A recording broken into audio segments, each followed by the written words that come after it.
Alright, lalabas kami guys. Lalabas kami today para mag walking sa labas dahil ngayon lang umaraw. Yan. So, yan. Ngayon lang umaraw guys eh. Yan, ngayon lang umaraw. What happened to your arms? It's so achy. It's itchy. Let's go down. Okay. It's okay. It's not itchy. It's not itchy. Because I can do anything. Let's go. You go down, you go down. Very good. Who is Super Cake Man? I don't. Let's go down. Come on. Yeah, we're going down. Say hi to the camera. Hi. Mm, Bye-bye. bye-bye. I'm gonna school. I'm gonna work. Going to work. Yes. Do me. Going work. Where are you going to work? Don't know so much Wi-Fi. No. No. Let's go. Let's walk. Let's find work. Yan. Yeah. There's a I mad. know. Yeah. Let's go to the car. Here, Miguel.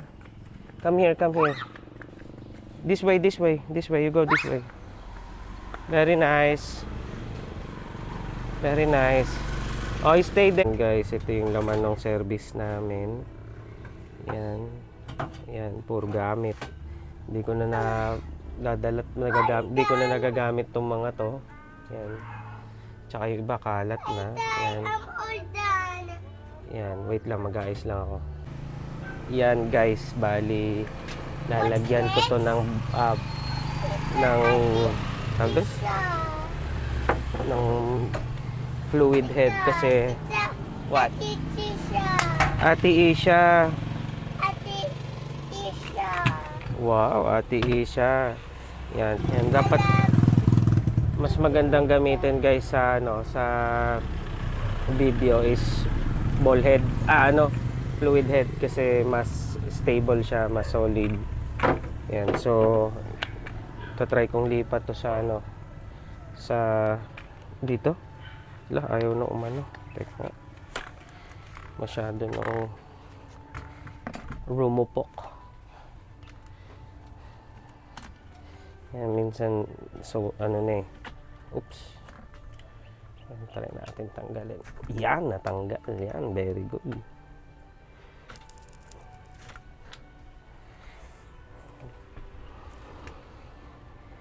Medyo nakadikit na siya sa Yun ang hirap pagka masyado na siya. Tatay's toys. Yeah, Tatay's Toys. Hindi. It's Tatay's things. Oh. Tatay's Things. Yes. Yan, dadaan-daanin natin dahil medyo umano siya. Medyo nangyari, kumapit.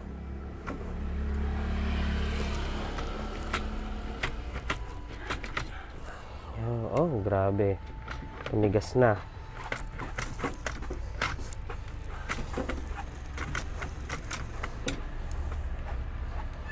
Medyo na siya.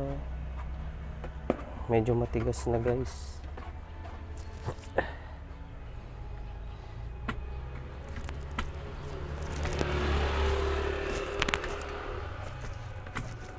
Ba't kaya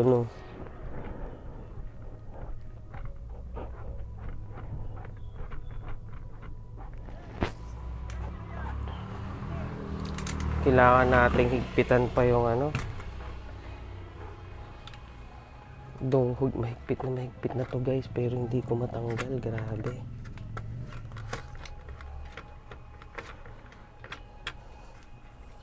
Umano na siya, kumapit. Ibig sabihin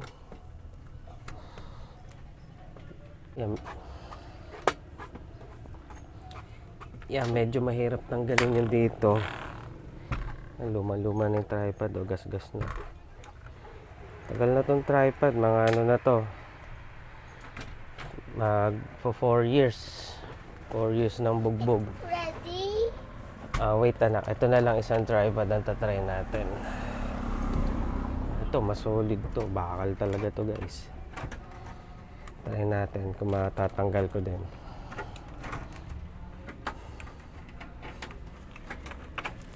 Shit, ang tigas na nila. Tumigas na sila lahat guys. Yes. Yeah. Ayun no, hindi na sila ano. Why? It's the gas. Yeah, it's tigas. Fixed. Yeah. Oh, putik. Kumunat na. Kumunat na guys yung ano.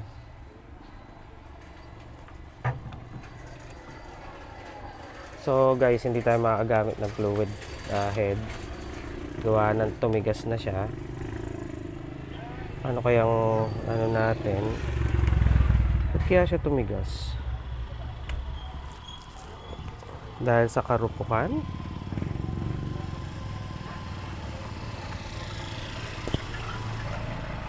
Ayan no?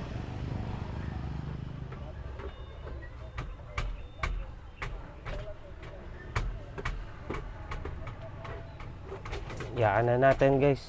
Hindi natin matatry yung ano, monopod. Siguro wala tayong choice.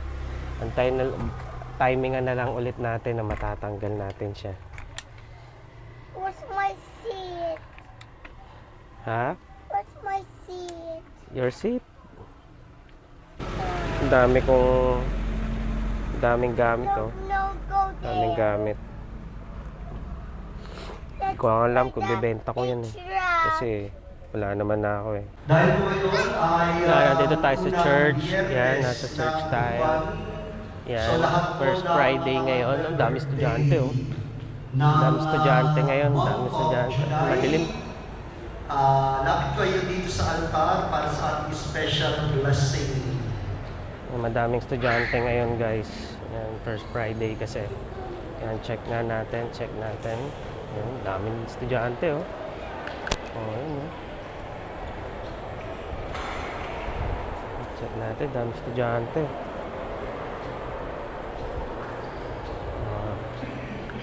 Yan guys. Hindi ko matanggal yung yung ko, fluid head, kaya hindi ko magamit hindi ko ma-transfer yung fluid head sa ko, monopod. Kaya you wake up early? Yes. You don't like that? Waking up early and playing outside? I want to play outside. Yeah, you can play outside. You play outside. Knock, knock. Who's there? I'm gonna knock, knock. Who's there? Knock, knock. Don't knock the lens. Don't knock the lens. Who's there? I'm Jumi. Jumi Open who? the door. Clink! Very good. Delivery. Delivery. Here's the Close payment. the Here's the door. points. Closing cheap. Guys, tambay muna tayo ngayon. Yan, chinecheck ko lang yung exposure. Yan. Okay sana kung meron akong holder. Yan. Laki ng ano ko. Yan, laki. Yan. Kaso ang laki ng cellphone holder ko eh. Yan. Loko-loko to si Jumi na kinatok yung lens. Yan. Kaya nagkaroon ng fingerprint. Pero okay lang. Normal naman sa bata yon. Yan. Tingnan nyo, may mga estudyante doon sa simbahan. First Friday daw ngayon eh. Yan. Tapos itong pusa na to ay napakalupit. Hindi umalis. Kaso hindi ko alam kung ano ba siya, kung safe ba siya kasi takot ako sa rabies ngayon. Takot ako sa rabies kasi dami ko nabalitaan, may mga namatay sa rabies ngayon. Tapos tinurukan, yung iba nga tinurukan na ng anti-rabies pero namatay. Medyo nakakatakot yan.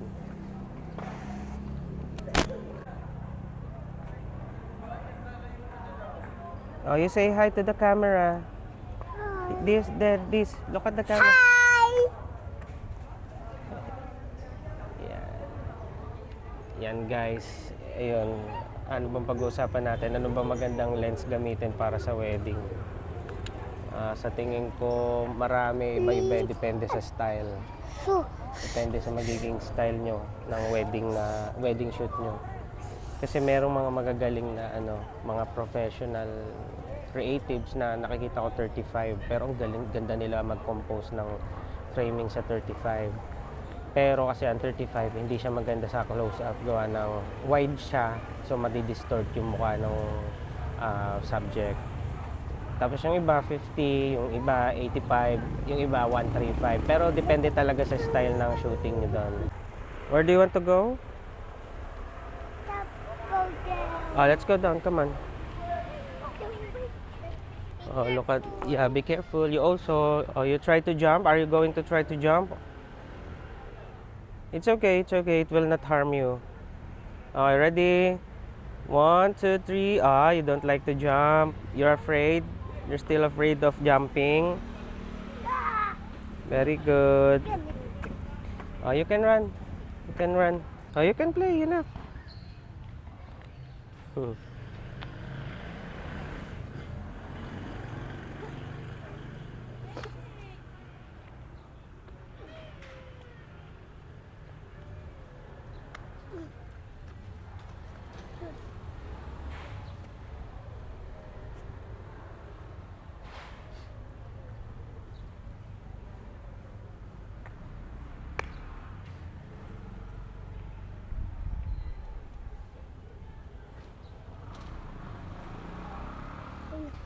Oh, there's a big dog.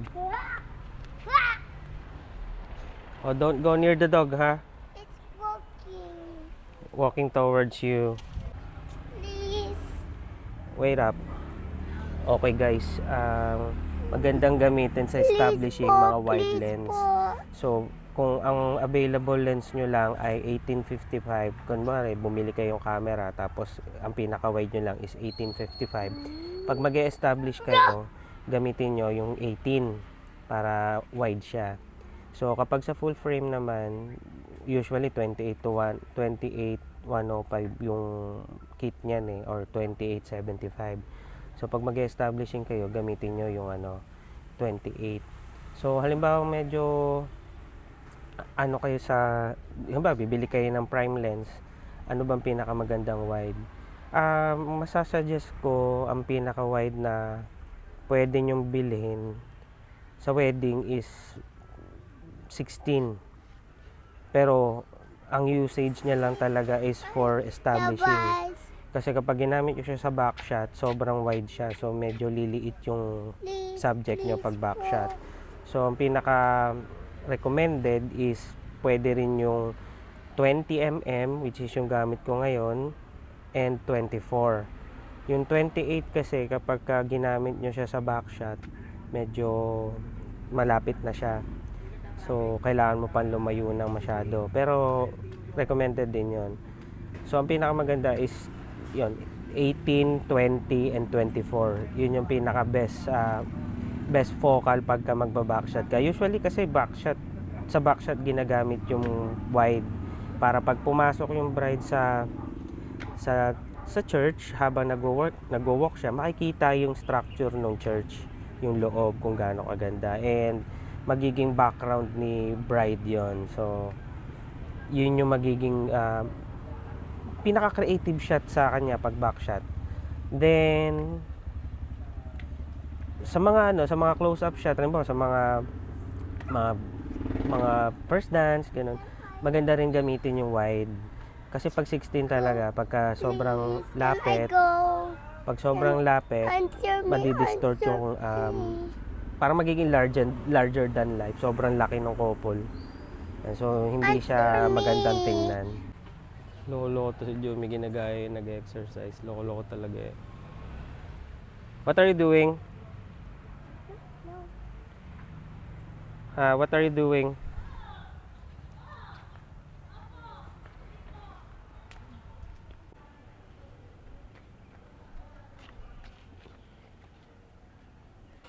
Are you enjoying?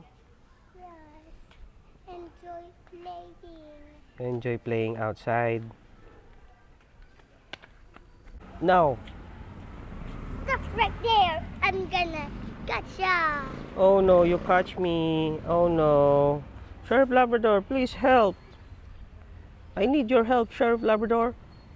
There's a thief there. Can you please check there? Can you go there? Yes. All right.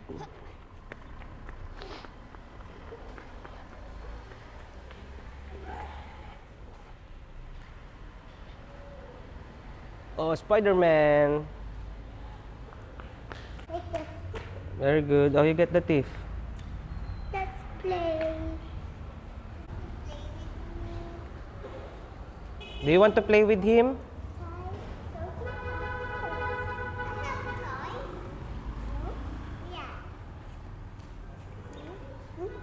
The kid wants to play with Jumi.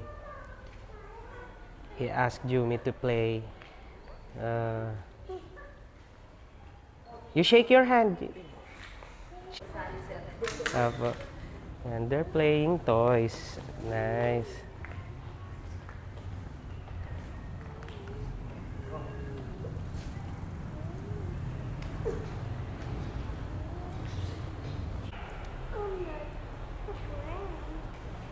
How old are you, Kuya? 5. You're already 5. Oh, Miguel, how old are you? 5. No, you're 2. You're 2. And they're playing. I'm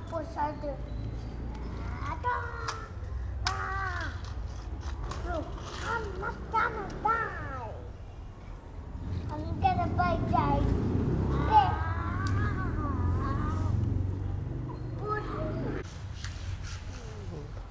Yeah, may kalaro si Miguel. Yeah, the boy shared his toy to Miguel. And they're playing.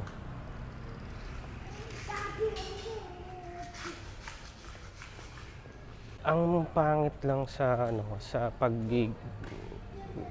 sa wide lens. Yan, kung titingnan niyo pag ginanya ko, hindi naman ako distorted. Tapos pag ginanya ko, hindi naman distorted. Pero pag sa 16, yan sobrang distorted niyan. So, para akong naging sobrang tangkad pagka 16.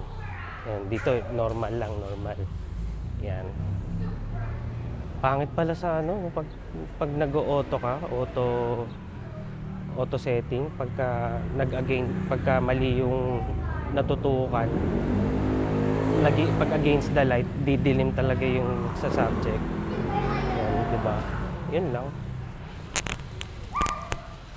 Yan, okay din naman pala yung 85mm pang vlog kaso kailangan malayo. Ang ganda ng blur sa likod. Yan. So, yan, saan naman ginagamit yung 85mm? Usually ginagamit yung 85mm pag portrait shot. Beauty shot na hindi. Mga beauty shot. Yan. Sa photo pala yung portrait shot. So, sa video naman, ginagamit siya for beauty shot, groom shoot, mga solo shot. Then, ginagamit din siya pang candid during ceremony. Then, sa post na, tinatry kong gamitin ng 85 kasi maganda talaga yung pagka-close up maganda yung pagka-close up ng ng subject. Maganda siya pag ginawa na cinematic kasi cinematic video hindi naman siya nare-restrain, hindi naman siya sarado sa sa puro wide shot, puro medium shot. Maganda rin talaga pag may mga 85 shots ka tsaka close up. Yan. Yun yung makakapagbuo ng heartwarming story kasi kapag wide shot hindi naman makukuhaan talaga yung rehistro ng face facial expression, unlike pag close up, 'di ba? Lalaro si Miguel tsaka yung kalaro niya, yung batang kalaro niya. Oh, yeah.